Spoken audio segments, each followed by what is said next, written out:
Don't beg for subs. It's not useful to you. It's not going to help you. It's not going to do anything except give you a number that you're not going to be able to live up to and annoy everyone else in the process. It's dumb. Don't do it. I'm the Chris who plays games. And tonight we're going to talk about the fact that building a community on YouTube is hard. So pretty much everyone on YouTube starts from zero. Every time they start a channel or anything else like that, they start from zero. Some people will start with an established audience somewhere else and be able to move that, or have brands or social media or other connections in their target they can build on, but they still have to activate those people to move and adapt. So for example, when I started my channel, I actually had almost 1,000 Twitter followers over the past 7, 8, 9 years of having a Twitter account, but getting many of them to follow me here isn't exactly trivial. Most spaces discourage self-promotion because spaces which support self-promotion tend to become entirely promotional, because there are always more people who want to be seen than people who deserve to be seen. So you need to figure out how to build and activate your community and bring your audience along a path. And so take care, Toxicity King. I think that this is something I've actually pulled a little bit from John, who's here in the chat. So credit to John for this. We've been talking a little bit about this between him and I. But there's basically a path that you have to move along, and moving down this path, moving users or members of your community or viewers or anything else like that's down this path is going to increase your engagement with them and the value that they get from them, you get from them. So the first step is discovery. Someone has to find your stuff in the first place. The second step is acquisition. You have to get them to feel engaged with your content enough to see it. You have to, it's not just seeing it on the search page. They have to click it. They have to do it. Retention. They have to come back. And this is one thing that I think this community and all of you have been really great about being here and everything else like that, is the retention in this community is awesome. And the fourth thing is an arc, is getting them back in, is to dive deeper, get more involved, anything else like this. These are all really hard things to do. You have to, discovery is hard. There's a million people out there competing with the same things. There's a million people who've played Super Mario Sunshine before, and you have to figure out a way to do it different, to get someone to find you in a way that's different than they might find somebody else. You've got to get them engaged and keep them there. The first 1 minute of all of my videos is just a stream sitting there with some music playing. And so what did I do this time? Well, I mixed it up. I played the 8-bit version of the Super Mario Sunshine music, something that, I wouldn't have gotten from some other stream, to try and attract that attention and bring people in. Retention, they have to come back, so you have to do something special. And so one of my special things, of course, is these rants, right? Like, this is something that you're not going to get from every stream out there. And then getting people to dive deeper and be more deeply involved. That's, for me, things like, establishing the Discord, a place where we routinely talk about things about the stream or about other video games or about other things like that. Establishing the Facebook community, the Twitter community, reaching out to people, retweets, anything else like that. Beyond the arc, the discovery, acquisition, retention, and arc, I want to talk today about sub to me. So there's a lot of focus in the YouTube community on the numbers games, right? Views, subs, view counts, total view counts, watch time, and all these other things. There's a ton of focus on that. And it's easy to focus on that. It's easy to focus on the numbers. It's easy to over-focus on the numbers. People who have never created content will beg you for subscribers. People who have never created a video will say, I will make a video when I get to 100 subscribers. And that doesn't make any sense, right? If we go back to that arc, we talk about those things: discovery, acquisition, retention, and arc. If we want to talk about those, subs are not important in and of themselves. The subscriber number is not thought by the public community to have any meaningful effect on aspects like recommendations, suggested video placements, or anything else like that. Excuse me. Subscribers are a vague estimate at best at matching some of the aspects of your arc, your space, right?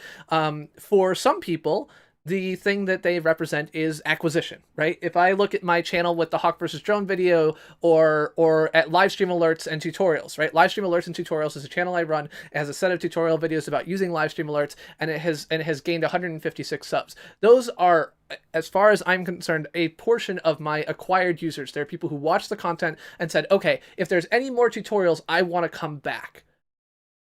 It doesn't mean they're going to, but that's the intention that they're giving. But that doesn't mean the same thing for everyone. When you're live streaming, there's actually an aspect to which a subscriber number might not mean the same thing. Because, for example, when I get a raid from One Shot Girl and 250 people come in here and I get 73 new subs from people who haven't been here before subscribing to me, That's not really an acquisition metric. Those people do not stick around a lot of the times. Those 73 subs that I got from that raid are not going to be back to the streams. They really are just a discovery mechanism. They got here, they saw the hat, they commented, they said goodnight, and they did it as a social gesture of nicety, but they're probably not going to watch my content in the future. They didn't watch any of my content before they subbed. They showed up, they hit the button, and they left.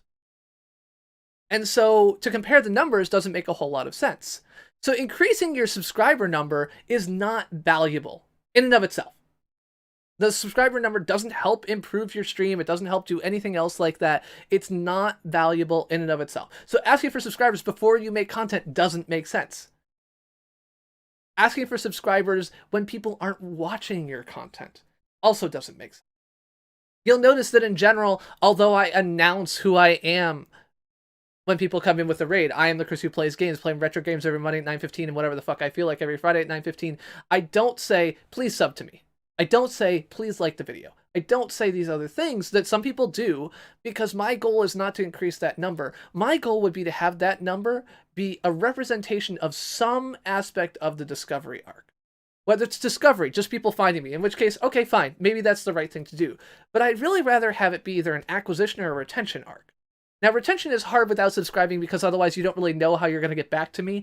There's a million people playing games all the time, and I'm not really that special as far as like thumbnails or anything else like that I'm going to stick out and be magical. So really, for me, my goal would be to have the subscriber number be the acquisition number. I want to have it be people who are interested in my content. They've stuck around long enough to see it. They hit the button, and that way I know that they're planning on thinking about coming back. They won't necessarily be back. And you can see I have 2,200 subscribers, and I only get 30 to 50 concurrent viewers. I typically have 200 to 500 views. Less than 1/4 of the people that I have are going to come back to each of my streams. And when I talk about VOD content, it's even lower. But to some extent, that subscriber number represents discovery, and to some extent it represents acquisition. I'd rather have it just be one of them, but you take what you can get. So but the reality is that people who get these subscriber numbers, they're like, oh, look, I have, 2,000 subs or 15,000 subs or whatever else like this. And I actually just ran into a user the other day who posted a long 15-minute video, ranting at his subscribers about how they weren't giving him a chance. Well, I looked at his stream, and basically he had 3 popular videos. He'd live streamed for 12 hours with FIFA 17 hype in the days leading up to the FIFA release, and he had gotten hundreds, no thousands of views, tens of thousands of views on this, and gained 10,000 subscribers over the course of a week when he was doing these kind of early FIFA 17 streams. But now, everyone who comes to his streams, they just want to see FIFA 17. They don't want to see other content. They're not interested in other content because they were there for FIFA. So those users are not acquired users or retained users for his content as a whole. When he switches from FIFA to Black Ops to Battlefield to Rocket League, those people aren't there for that. They're there for a specific thing. And the reason that they were there is because that's how he was presented at the time. He got involved in that. They clicked the button. They were there and acquired for that reason. But he can't turn those into retained users on other topics. And so for me, what I really want to do is don't judge yourself by subscribers. Because the reality is, once you hit 100 subscribers, you're in the top 2% of all channels for subscriber counts, basically. Like, if you look at Social Blade and everything else like that, like, I'm kind of in the meaty part between the 1% and the 2%, but the vast majority of people who've ever uploaded a video never get a subscriber. The vast number of videos that get uploaded never get a view.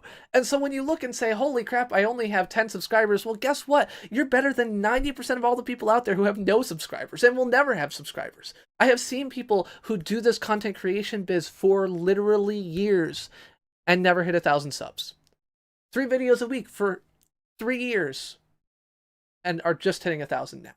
And so when you look out there and you say, wow, I have 10 or 100 or 1,000, don't be comparing yourself to those people at the top. Don't be comparing yourself to the people with 1 million. Don't be comparing yourself to these people who have spent years and years building up a community and building up a presence and building up an approach. Because the reality is that they did it via the same mechanism. Discovery, acquisition, retention, arc. You got to be found. You got to have someone want to come back. You got to have someone actually come back and get deeper, more deeply involved. Those are the things that you have to figure out a way to pull off.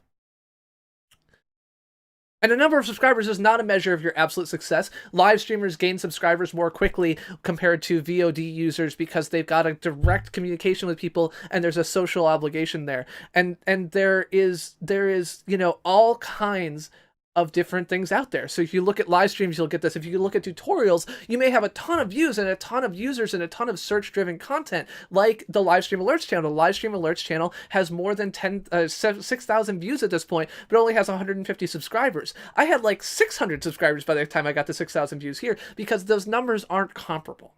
Because as a tutorial channel, I'm hit more by search. I'm driving more, discovery and so on via that means. And the tutorial channel is never going to be a source of community building. It's there as a tool for building the overall community of live stream alerts, but it's not something that's going to be community building. And so these numbers aren't comparable. When I have 2,300 subs, my 2,300 subs don't mean the same as someone who's gained them via community. When I have 2,300 subs, it doesn't mean the same as someone who got a really popular video game the day before and was able to stream into No Man's Sky and get 12,000 people watching. When I do this, it does not mean that I'm getting the same kind of thing as the Holiday Hole channel where, Cards Against Humanity dug a hole for 36 hours and had, 7,000 people watching. These things don't mean the same thing because they can't be turned around because not all of those users and those numbers mean the same thing in this series of Ark. And so the biggest thing that I want to say is that, yes, building a community is hard. Yes, it's hard to self-promote. Yes, it's hard to find spaces where you're going to fit in and be able to share and be able to engage and be able to find other people who are interested in you and let them know. But don't just beg for subs. Because what you're going to do if you do that is maybe, what you've got then is a sub count that matches your discovery number. But speaking as someone who has a sub count that matches his discovery number on another channel of mine, it's not encouraging.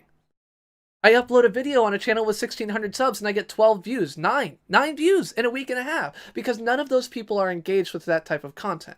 Right? So that discovery of the Hawk versus Drone video, which more than 5.2 million people saw, turning into subs isn't helpful for me. It's just a number that I look at, but I can never really live up to, and it's frustrating. It's frustrating to look at it and feel like, well, I should do better. Well, no, I really shouldn't do better, because what I'm measuring here isn't acquired or retained users. I'm not looking at people who are in further deep into that community, into that space, into that content. It's a different kind of measure. And so don't look at other people's stuff. Don't look at other people's numbers. Don't look at other people's games. Don't do anything else like that. Don't even concentrate on the number.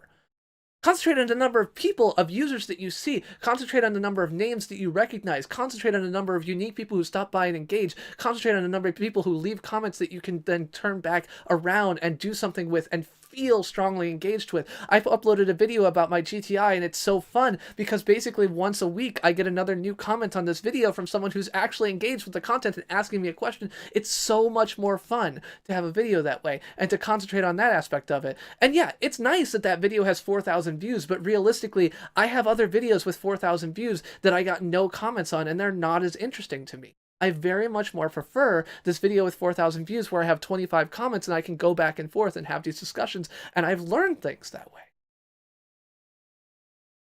So don't beg for subs. It's not useful to you. It's not going to help you. It's not going to do anything except give you a number that you're not going to be able to live up to and annoy everyone else in the process. It's dumb. Don't do it. I'm the Chris who plays games, and that's the rant of the night.